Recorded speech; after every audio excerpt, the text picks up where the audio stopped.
Good afternoon. Welcome to WJZ.com. And look at the haze laying over the city. Heck, you can just almost barely see the Key Bridge. Compare that to yesterday. Yeah, the humidity's amped up, and so have the temperatures. Take a look at noon temperatures. They're within arm's reach of 90 degrees, and it is 90 now in Glen Burnie, and all going up to 95 as we move through the afternoon.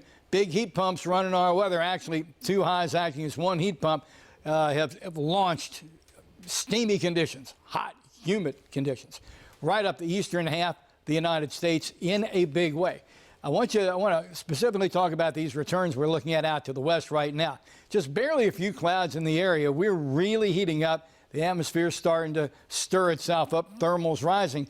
And we're starting to see, if you look up to the north, some showers and thunderstorms breaking out. Thunderstorms are a mention. Not an obsession, but a mention in the forecast for the Baltimore metro area. But having said that, the Storm Prediction Center, well, let me go ahead and get to that point. Storm Prediction Center says north of the area, there's that enhanced risk of severe weather, gradating down to slight and then marginal.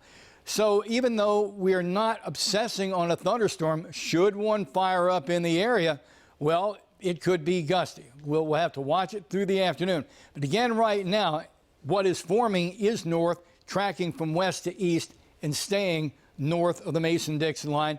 That should be the case as we move through the day. Here is Laura, and we'll get to Laura here in just a second. But we want to show you, though, this cold front moving our way is going to steer Laura, very much the discussion we had yesterday, right into the mid-Atlantic. Tracking now maybe just a little further south.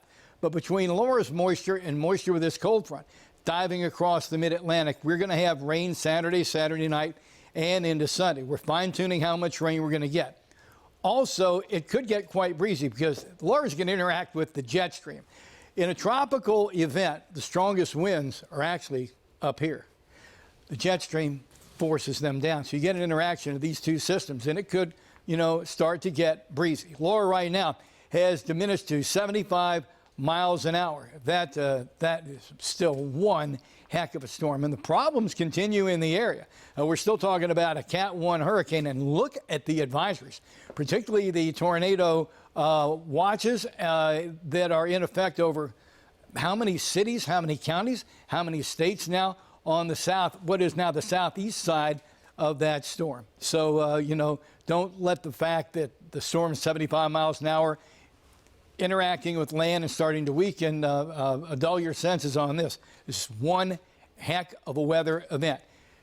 There's that track across the mid-Atlantic, and it's something we'll have to watch as we move through the next few days. Look at that. The National Hurricane Center says pretty much right over us, going to reform into a tropical depression. So the weekend right now still has some question marks. We'll see how it squares away. Again, today we're going for 95 degrees. It's going to feel more like 100. Sticky overnight, 75. Tomorrow, amp it up, do it one more time, hot and humid. Then we get the interaction with Laura. Temperatures go to 83 to 81. And then we're still looking for comfortable numbers, 80, 81, 84, as we start the march toward Labor Day.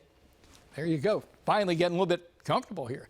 Feels like July instead of late August. Thanks so much for stopping by WJZ.com.